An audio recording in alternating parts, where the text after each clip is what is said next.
So today we have joining us the ARPA-H Inaugural Director, Dr. Renee Wegrzyn, and also the first director of our Resilient Systems Office, Dr. Jennifer Roberts.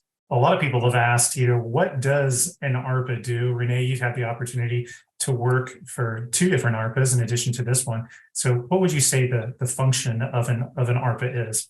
So ARPA-H, we're actually here to catalyze the entire health ecosystem. And so we will take some of those projects that are very high risk, but they will be high impact, but that may not ever find another home in a federal funding agency, a private investor, or in the commercial sector. And so we are here to show the bounds of what is actually possible and de-risk some of those investments for downstream adoption. And so part of this role not only is to de-risk the technology, but make sure that we're also engaging with our customers, the American people, healthcare providers, to get their feedback along the way as we develop programs so that they can help us design and iterate and make sure that the projects that graduate out of ARPA-H actually make it into the real world. Because for us, success is really that projects can leave ARPA-H. They're not meant to be here for a very long time. We will have a portfolio of program managers with very different backgrounds and very different projects that they intend to pursue.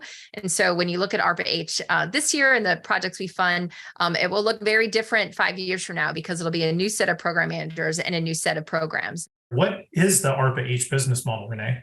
So ARPA-H, the Advanced Research Projects Agency for Health, was really intentionally designed to be a funding organization. We are a funding R&D organization. What we're not is research labs. We're a very lean organization. Really, Congress has capped us with 210 federal employees. So we will not be a sprawling campus. In fact, our program managers and teams will be traveling across the country and funding research, engaging with customers, really coast to coast and even globally. From the outset, we've identified a number of thrust areas that can help focus these investments. So one is health science futures, which is intended to expand upon what's technically possible. Another one is scalable solutions, things that help us meet health challenges anywhere at any scale. So really looking at how do we change the technology so that it's perhaps lower cost, easier to access, reaches more people. Then proactive health. How do we prevent people from becoming sick in the first place? Or if they are sick, help them recover more quickly. And finally, resilient systems, looking at how we can build systems from the molecular to the societal that can really weather disruptions in an elegant way. So now, Renee, what I don't hear in there is a specific focus on any diseases themselves. Can you describe how the agency will approach, I guess, research as it pertains to specific diseases? Absolutely. So ARPA-H is going to be a bottoms-up organization in terms of the technical pursuit. So Jen has outlined for us some of the key mission focus areas, which are very important to what are those big areas that we seek investment in. But the program managers will bring those big ideas forward. And we may have program managers that want to pursue disease-specific topics, which is completely in scope, as are completely disease-agnostic platform development. So as an organization, we are a disease-agnostic organization, but we are able to pursue, cancer, Alzheimer's disease projects, as well as, other diseases, but do so hand in hand. And in fact, not just diseases themselves, really trying to keep people from becoming patients in the first place as a real agency for advancing health and promoting, a healthier lifespan long-term. And much has been made about the fail fast, element of the business model. Can you talk a little bit about what fail fast means to you? Yeah, so a lot of that has to do with the strategy that you use in order to formulate the program. So we want to be trying to aggressively pursue goals. We want to try novel approaches that are inherently risky or things that haven't really been tried before. And the question is, how do we determine whether they're working? Really identifying those metrics, figuring out how do we tell whether we're making forward progress or not in order to be able to inform whether we pivot to another idea or keep going forward because we really have found a new revolutionary approach. Realistically, then, when do you expect real world results?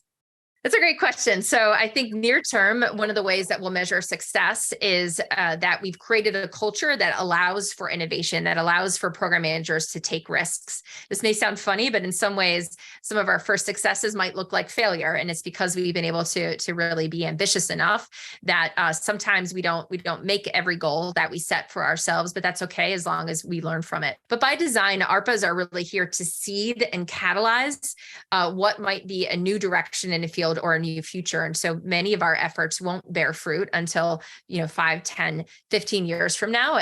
And that's completely okay. But we do impose, metrics and milestones along the way. So we understand, yes, we are on the right path to that future, real revolutionary change in health.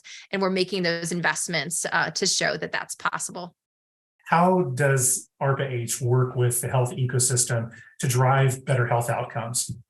Yeah, it's really across the entire program life cycle from the inception of our program. So we want to make sure that we are pursuing the most audacious projects that aren't being already funded elsewhere. So we will work with our counterparts, our technical counterparts, for example, at NIH and the private sector to make sure the goals we're setting are ambitious, that they will be impactful, that people actually really care about this. Bringing other stakeholders to the table even before a program starts, like our regulators, FDA, our payers, to make sure they understand what's going to be coming out at the back end of a program so they can really be a part of it in shaping that program as we move forward. Importantly, the decision-making, however, lies with ARPA-H, and that's really what allows us to take these big risks. Can you describe what makes the program manager role so unique at the agency? Yeah, I'm happy to. So, coming previously from the Department of Defense and DARPA, the word program manager just means a lot in that regard. And, we're learning that the healthcare ecosystem still doesn't exactly know what it means to be a program manager. And so these are folks that really think and act like the CEOs of their programs. They manage a large budget, usually, $50, $100 million and beyond. They articulate a problem and they look for solvers for that problem. And so to solve any given problem, they may select 3, 4, or 5 teams that come together to have a totally different approach to pursue that problem. And it's up to the program manager. We like to call it high contact program management, really actively cooperate and have a seat at the table during the entire length of that program to help those teams be successful. And it's really a unique role that is not replicated in other parts of government. So mechanically, these program managers are very different within the agency. Renee, can you characterize, if you would, what kind of person you're looking for these roles? Yeah, I think there are a few common traits or phenotypes that you might find in a program manager. I like to think of them as the CEOs of their programs. They really do a lot of that executive decision making, from the budgets to the makeup of the teams to making sure that all the components are necessary and sufficient to achieve those goals. It's also really important that they're monitoring resources and bringing in the right stakeholders to help those teams remove blockers, whether it's a regulatory blocker or a policy blocker. They're anticipating and thinking ahead. These folks are also not afraid to fail. So they're because we take such big risks. Sometimes we will fail, but it's important that we're very transparent about those failures and that we learn from them and can move on.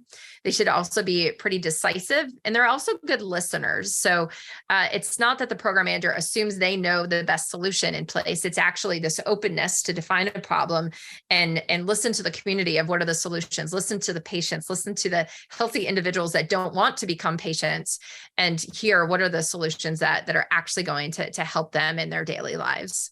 What kind of backgrounds do people normally have for the position? We're looking for folks that bring a unique set of skills to a problem. So we're looking for a wide range of experts, including biomedical scientists, physicians, social and behavioral scientists, physical scientists, biostatisticians, librarians, data scientists, the list goes on and on. Really folks that are bringing a unique perspective from public health to behavioral science or some type of technical foundation. That's interesting. So Renee, do those people necessarily have to have a PhD or be at a certain point in their career? Are you finding them at all different stages in their lives? Absolutely. Program managers can come from a variety of stages. They can be early career. Keep in mind that you will be managing some pretty big personalities, the teams and PIs that you'll fund, and also pretty large budgets. So having some management experience is very helpful to be successful as a program manager. But these folks can be early stage. So they the world is their oyster and they have big ideas that they want to pursue. Maybe they're more mid-career and are frustrated with the status quo. These people can also be late stage. We like to think of them as sages, where they understand all the aspects to the problem and they see very clearly where there may be an opportunity for solutions to advance the state of the art. And so these folks are also more ready to take risks in many cases because they're not worried about what position is next. This may be their big hurrah in their career. I do want to just emphasize too that any program manager that joins ARPA-H is not doing all of this on their own. They're joining a team. And since we've launched the organization, we've been working really hard to build what we like to think of as the business side of the house. So think, contracting, HR, having all of our budget services in place so that when program managers arrive, they can really hit the ground running, have a team that really serves them as the nucleus of the organization to make sure that they are successful in the launch of their programs. So both of you were former program managers, and Jen, I'll ask you first, what is it that made you want to become a program manager? There's a certain type of approach to a problem that the program manager position allows you to take. And some of it's the scale with which you can think about solving a problem. So what drew me to it was this approach where we were going to go aggressively to try and pursue these really hard challenges and pull together interdisciplinary teams that really attacked the problem from a lot of different angles. And I found that kind of team-oriented approach and that ability to go after these really hard challenges to be something that's just very energizing. And Renee? Yeah. So when I became a program manager, I'd actually started as an advisor to DARPA and really deeply involved in projects around synthetic biology and had seen so much innovation, especially around genetic engineering as well, CRISPR-based approaches. And while I was incredibly excited about those approaches, I was concerned about some of the off-target effects, and that in many cases, those tools had more off-target effects than on-target effects. And so thinking ahead to the future of using these tools in the clinic or in other settings, if we didn't really address the safety and controllability of those tools, we may run into problems down the line. And so I could not sleep. And it was just such a focus of my everyday, and really thought about, okay, there's a lot of people thinking about this, but they are in many different silos. There's a program that's needed to bring these folks together to just really accelerate solutions to match the pace of these new technologies that are coming to the marketplace. Safety and controllability has to move as quickly and actually even faster than the technologies themselves. And I just became very motivated and was lucky enough that DARPA agreed that we needed this. And I came on board as a program manager. One other anecdote, I happened to work at the same time at DARPA with Jen, and we come from very different backgrounds, but also just that organization full of people that can really help you level up. And Jen and I collaborated on a number of projects where we needed each other's brains in order to have a better whole. And we really want to promote that collaboration at ARPA-H as well. So program managers, being able to lean on the experts that are going to be surrounding you and your program manager peers to advance your own programs. That's a special phenotype to be open to that type of collaboration as we move forward. That is really just really essential to the culture of ARPA-H. Very last question. Is there anything that I haven't asked you today? So Renee, first, is there something that you wanted to express? Well, one of the things that keeps me up at night is just, rising to this challenge and this incredible opportunity that we have at ARPA-H to accelerate better solutions to all Americans and really people globally. The authorities that we've been given by the Congress to do this with a very limited bureaucracy is something that is really a superpower for our agency. And so, I also would like anybody who's watching this video to just look at the opportunity to come to ARPA-H as a chance to also really elevate your own career. There's very few places out there that you can be for a short period of time and just have the intensity that you would have at ARPA-H, where you will not only be able to help solve technical problems, but you'll have this greater understanding of how an ARPA works and how does a payer model work, and who are the stakeholders that need to be at the table. And so by the time you come out the other end of your term appointment to ARPA-H, you just have such a better and clearer picture on how to solve the next problems in your career. And I know, having been at DARPA, gone to the private sector, and now back to ARPA-H, the lessons learned that I had at DARPA, really, I use every day in my professional career beyond that agency. And that's absolutely the type of organization and culture that we want to set up here at ARPA-H. And what keeps you up at night?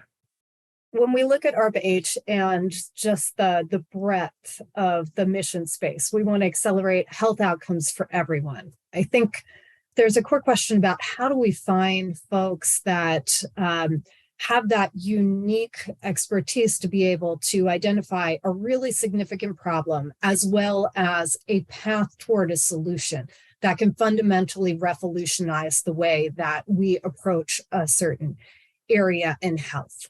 And I think if there's one thing to communicate to folks that have these ideas, is just what a remarkable place ARPA-H and ARPA organizations in general are from a resource standpoint. Because if you can make the argument that you have a really novel approach, a new way to revolutionize the field, this is an awesome place to get amazing resources to make that possible and try it out. Resources from being able to dip into expertise all around the country, possibly all around the world, being able to have support in order to be able to help frame that, being able to dip into any type of government organization or commercial organization in order to figure out partnering strategies. There's really a breadth of possibilities that are unique to ARPA-H that can help you achieve amazing things.